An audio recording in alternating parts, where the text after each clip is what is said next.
Welcome back, everyone. Today begins the start of a special new series called Catholic Church at a Crossroads, and it looks at some of the challenges that the church faces in the 21st century. The struggles, they're certainly been well documented, and there are many of them. Now, you've got a growing dissatisfaction with the church among the laity, so much so that mass attendance at an all-time low. We've also got priest shortages and Catholic school closings simultaneously, making the situation even more challenging for practicing Catholics. Are the internal struggles. Obviously, the sex abuse scandal, which not only tore through many close-knit parishes, but left many unable to recover financially. And now the latest controversy has a lot of heads shaking. Catholic Church condemning the country's largest group of nuns, accusing them of being disloyal and pushing, quote, radical feminism. Now, I'm talking about women who took vows of chastity, poverty, and obedience to God, women whose life mission is to serve the poor and the sick.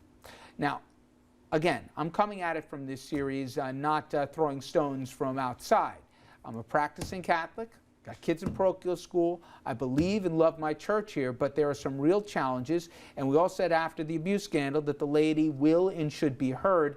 And as I'll tell you, this week here, we are going to do just that. So Kim Lengel, who's been helping us, will bring us in on this. And Kim, this is appropriate in the timing here because in St. Louis, Missouri here, there's an annual conference where a lot of the sisters that we were discussing are getting together to figure out their own next move. Yeah, right? That's right. There's a lot of points here when it comes to the news. Now, as you know, the largest group of nuns in the country is the Leadership Conference of Women Religious. It's about 80% of all the nuns. 45,000 nuns in the country that are being criticized right now. The Vatican wants to appoint bishops to oversee them, and the nuns are meeting in St. Louis this week to decide whether they're going to bow down to that reprimand or they're going to create an independent organization from the Vatican. Can you imagine that? Independent from the Vatican. Never in my lifetime I thought I'd see that.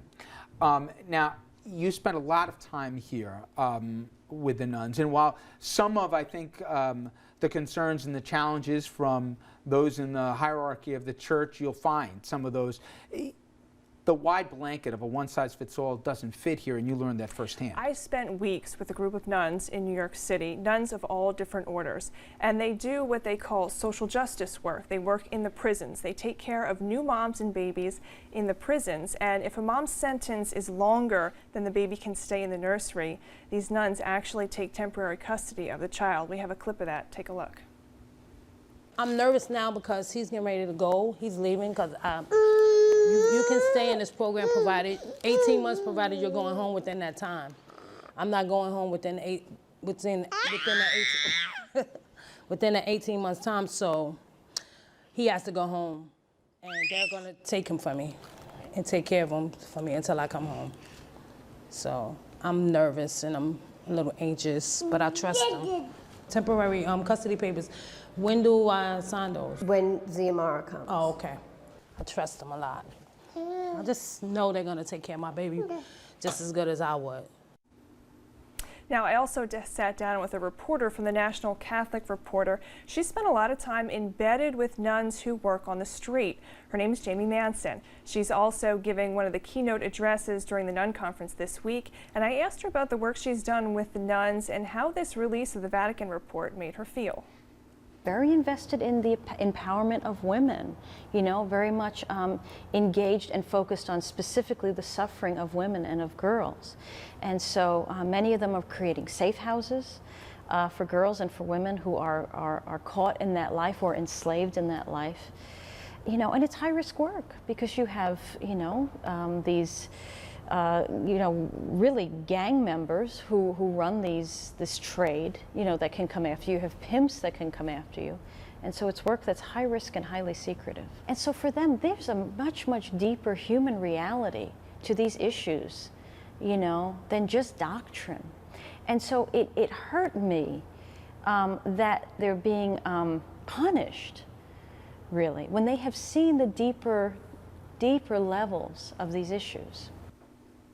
Jamie is actually in St. Louis today with the LCWR, and she's giving, as I said, one of the keynote addresses to the nuns. Now, Rich, we may not know at the end of the week if the nuns have decided to become independent of the Vatican. They are having, part of the meeting will be public, part of it will be private, and they waited 6 months to say that the Vatican's claims, 6 weeks to say the Vatican's claims were unsubstantiated, so they may wait and they may pray on their decision after this week. You know, I bring Tom Doherty back in, and Tom, we grew up in the church, and the one thing I know, both of us are rooting for the church to succeed here through some of its own self-inflicted wounds and everything else. It does so much good for so many people, especially those on the bottom end of society. But going after nuns, you know, you hear the same things I do on Sunday. It's just like, come on, we got bigger fish to fry. This is what we're doing. As someone who spent the better part of grammar school having Sister Rose smack me, we all love nuns. I mean, they do a job that, as you said, they take a vow of poverty. I mean, you look at, you know, Mother Teresa is a prime example, who worked amongst the least of all of us and gave her life, and these are what nuns do. And the Catholic Church, which I love and is my church, they just seem to continually make decisions that I don't think, at least on the public side of things, are enticing more people to go to church.